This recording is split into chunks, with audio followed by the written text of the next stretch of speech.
Scientists have learned that aspens share a single root system, causing the leaves to change color at the same time, and thus creating the magnificent explosion of color that flanks the stunning rugged sides of the Rocky Mountains each fall.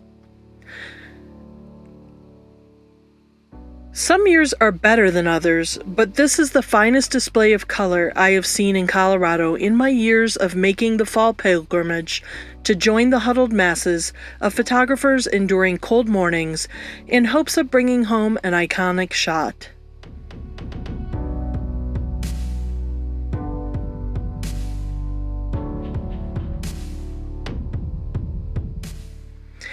Even our mild challenges could not dampen our resolve to make the most of this adventure. Stay tuned for part 2 of the Rocky Road Tour, where Gina and I face high-altitude propane issues, a malfunctioning water pump, a broken phone screen, and frozen water hoses.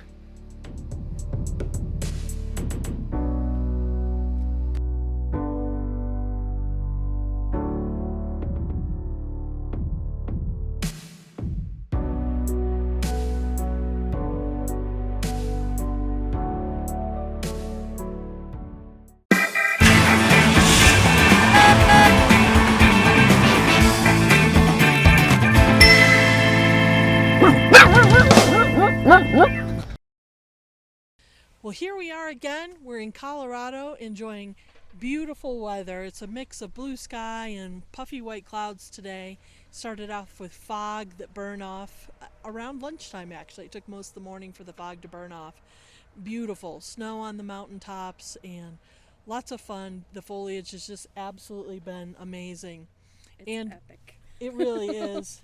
Boondocking has been epic, wouldn't you say? It has been, yes. Now, right now, we are at a commercial RV park.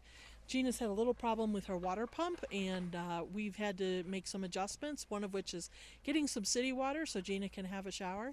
But A much needed shower. it's been a great trip so far. I've been really impressed with Gina and her water conservation. She hasn't been able to use her freshwater pump. So Gina, tell us some of the things you're doing to be able to use water without the use of your freshwater pump. Just using bottled or contained water. A little container in the restroom for brushing my teeth, for flushing when needed. Little water as possible for just washing dishes, just trying to just be very mindful of everything we're doing. Yeah, she's really been pretty impressive, being able to skip a couple days of showering, but I know it felt good to get a shower today. It did. Gina has a cassette toilet because she has a 2021 Tab 320 CS. She has a clamshell. So she also has the cassette toilet. And one thing people don't realize is you can still flush the toilet without water connection. I mean, when you open the valve, the handle, that opens it so everything can go down into the toilet.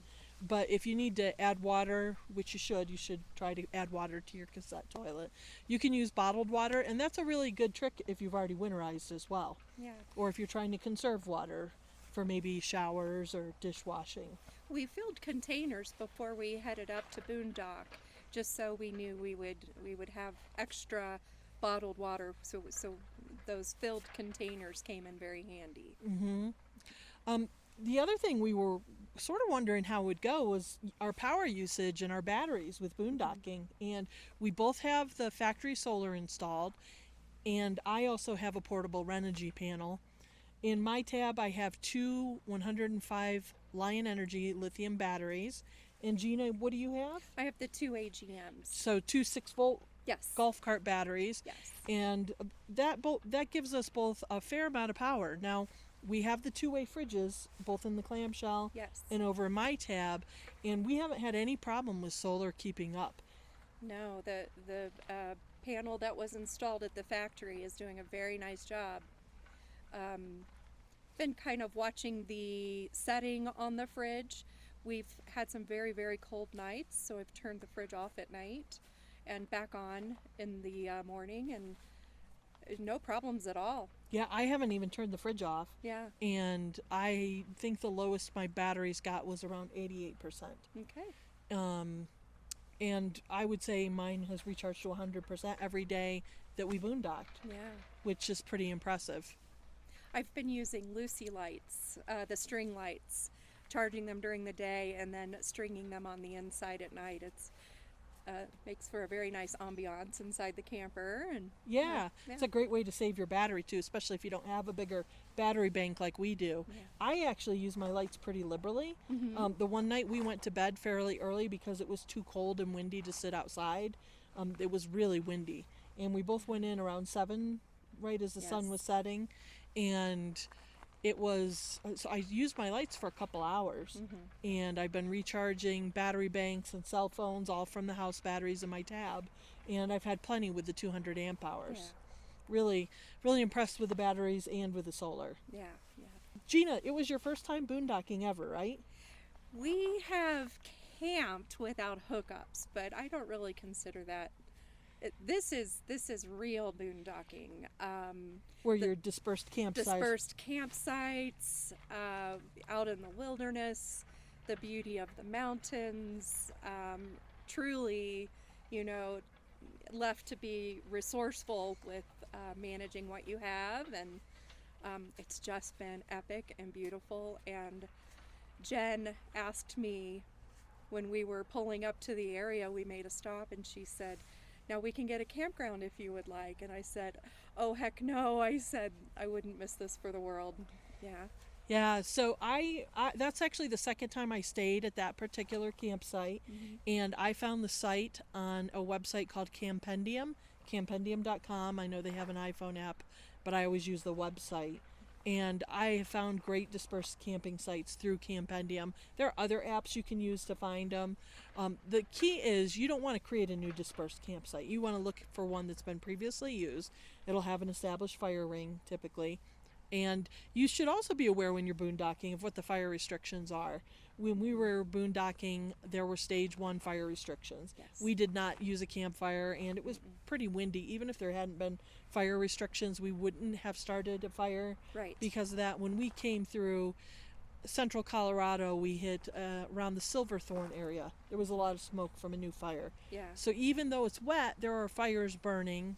This has been a better year for fires in Colorado, as not as many fires, not as much smoke, not as much activity due to the rain, but we're still cautious. We don't want to start a fire. No.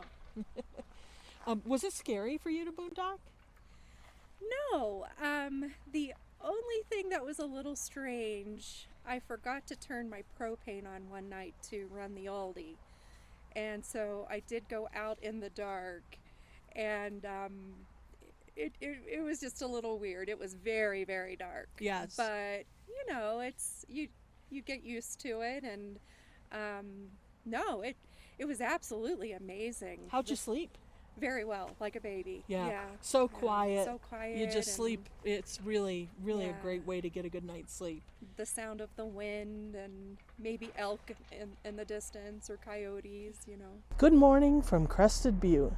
This morning it is very chilly. It's 32 degrees right now, and I have a feeling it got colder overnight because our freshwater hoses are frozen.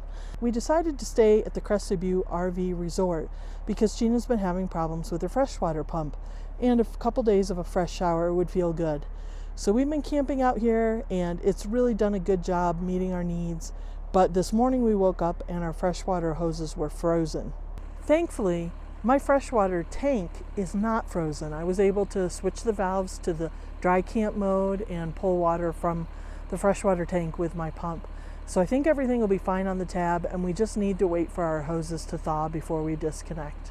I'm sharing some of these challenges that we run into, not as complaints, because I want other people to see that you're going to run into challenges when you're traveling.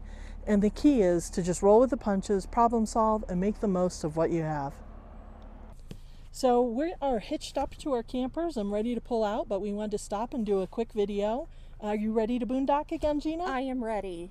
We spent a couple nights here, 3 nights actually, at the Crested Butte RV Resort to have city water and electric for a few nights, and we'll talk about that in a second. But we have had our challenges along the way. Yes, we have. And that is part of traveling. It's part of having a journey, is learning to adapt and overcome challenges. I had an issue where I dropped my phone, and I drop my phone a lot, and I break my screen a lot, and it happened. And so we had to figure out where to get it shipped, and that was the biggest challenge, actually, where to get it shipped. And we got it shipped to the Buena Vista, I think it was Mail, Parcel, and Copy Center, and they only charged me $3. I used to do general delivery in Buena Vista, but I knew you can't do general delivery if it's FedEx or UPS, so I needed a shipping location, and it was a great experience. So you can look for those type of locations along your way if you need something shipped to you in an emergency. Gina had a problem with her stove, but do you want to talk about that? Sure. When we were in Lyons, Colorado, at about 5,600 feet altitude, the stove wouldn't ignite, and I did not even hear the propane flowing through it. And then when we were boondocking up near Twin Lakes, we were at what? 9,600 feet. Yes, and it would not ignite. So here we are near Crested Butte, and at Jen's suggestion, I opened the propane tank very slowly, and it ignited here. So yes. High five for that one. We're excited that Gina can cook in the clamshell. Gina is a fantastic cook, and she has been spoiling me. This morning she brought me hot cider to my trailer, so that was really I'm special. glad you liked it.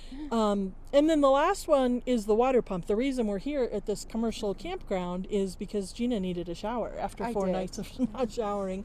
Her water pump hasn't been working. So do you want to give me an update on that? It's still not working. We tried everything. Jen thought it was an airlock, and we did just about everything to get that fixed. Yeah, we raised and lowered the tongue. We cleared the filter. We refilled it with city water with the faucets open, and it just was not able to be resolved. So this morning we woke up ready to get nice hot showers to head on to our boondocking site. And our water hoses were frozen. Yes, both of ours. Now, we knew it was going to get to be about 32 degrees last night. It must have got colder. I don't know, but... I had a nice little icicle hanging off my tap. Yeah. My hose was pretty frozen, but... They're thawed? They're thawed. I remembered at the last minute I had another hose in the back of the car, so... And I used my freshwater tank. Yes. And so we're ready to go. Are you going to try to get your pump fixed somewhere along the way? Oh, yes. I did I purchased my Tab clamshell, 320 clamshell, from Wahlberg in Columbus, Ohio. And I spoke with David in service this morning. And he's going to get me in pretty quickly after I return back to Columbus. Oh, that's fantastic. He's been wonderful to work with, as has Hamilton, the sales person at Wahlberg. And they've just been both very, very helpful to work with. Well, I'm really grateful to hear that. Hamilton's a great guy. I haven't met Dave, but I know that he's reached out to you, and he's taken very good care of me. That's awesome. Yes. We're big fans of Mark Wahlberg, Airstream RV. We both got our trailers from there, so we and both worked with Hamilton. Right. So it's been a good experience for us. I highly recommend Hamilton. So what do you think about Crested Butte? Oh, it's absolutely stunning. The color, the mountains. Every region of Colorado is just a touch different from the last, and the color couldn't be any more beautiful. That's awesome. What about boondocking? Are you a fan? Thumbs up or thumbs down? Oh, thumbs up, thumbs up. You know that whole camp hair, don't care. I do care a little. Yeah, let's be honest. But the scenery and the fresh air, the fresh mountain air has just made it a tremendous experience. Yeah, that site we had at Twin Lakes. Absolutely stunning. It's got to be one of the best spots you can get anywhere. Yeah. Beautiful view of the reservoir, and the mountains. And it's so quiet there. And it truthfully made me feel better about boondocking, going with someone as experienced as yourself, Jen. Oh, good. Yeah, Good. I was at ease about that, and I knew that you had it under control, and it just makes me want to do more of this. Now, speaking of boondocking, our next site, I've been looking online actually all summer thinking about spots, and I always just like to keep up with it. And I found that some of the popular boondocking spots around Crested Butte are now designated sites. Now, by designated, that means they're numbered and they're identifiable. They were always somewhat designated. In one spot, there was this huge area that just people had fire rings, and I think to prevent people from continuing to make new fire rings and new spots, they just have numbered it because it gets a whole lot of use in this area. The boondocking is really popular around Crested Butte. So we're probably going to go to one of those spots. We drove up around Kebler Pass yesterday, and we could end up there because it's beautiful. But we're excited to get back out boondocking with the fresh air, the views, Yes, the we quiet, are. Yes, and absolutely. just really enjoy that. So we'll give you an update after we get to our next spot, but I hope this is helpful to you to hear some of the challenges that we're experiencing, how we're processing it, and just as a reminder that, you know, challenges are part of the adventure. It and is. Yeah, I they are. actually Yes. enjoy solving them, and I think that makes it even more fun. Yes, it does. So if this is helpful to you, please be sure to hit the thumbs up button and subscribe. And let me know what challenges you've experienced boondocking and how you've solved them in the comments below. I'll see you next time. Thanks for watching. Gina, what do you think? I think it's magnificent. We are at Ohio Creek Pass near Crested Butte, Colorado, and the fall foliage is peak or just past peak. Lots of oranges and reds, and it's really spectacular. Would you come back? Oh, absolutely. There are so many things I'd like to do and do over, and it's a fantastic area. I've really had a good time traveling with I you. have too. It's been so much fun. Yeah. So I we'll hate just- it that it's our last day. I know. So will you boondock again in the future? Absolutely. Yeah? Yeah. I'm really glad you came. I'm glad we've got to share some of this with folks on YouTube. And I hope that if you have questions about Crested Butte, you know, just feel free to drop those in the comments below. I've been here a number of times, and although I'm not local and I'm not necessarily an expert, I do have some experience here, so I'd be happy to answer questions. So this is it as far as Gina goes on the trip, but my adventure will continue. I'm headed to Southwest Colorado next, and hopefully the foliage isn't done there. And Gina's headed back east. Yes, I'm sad to go. It's been a wonderful trip. I've really enjoyed traveling with you, Jen. Oh, I've and enjoyed it too. Learned so much. So on to the next destinations.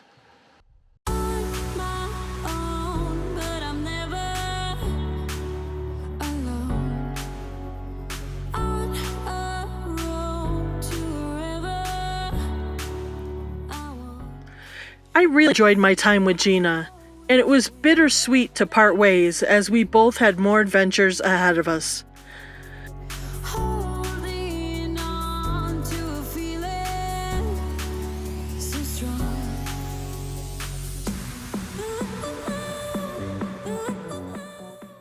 I made my way from Crested Butte via the north rim of the Black Canyon of the Gunnison due to the construction on US 50.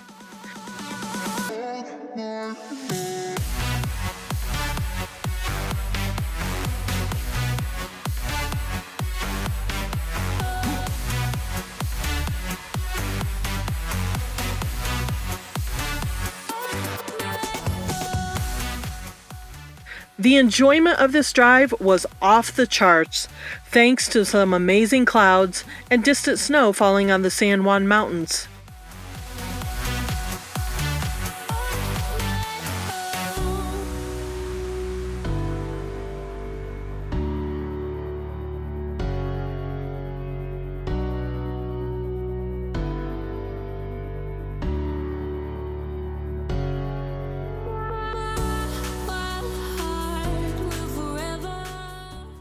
But it was starting to get late into the fall foliage season. Will there be shots left for me in the San Juans? Tune in next time to find out what kind of foliage, camping, and weather I experienced during my stay in the San Juan Mountains.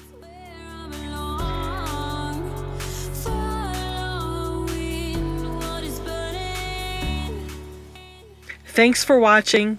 I'll see you next time.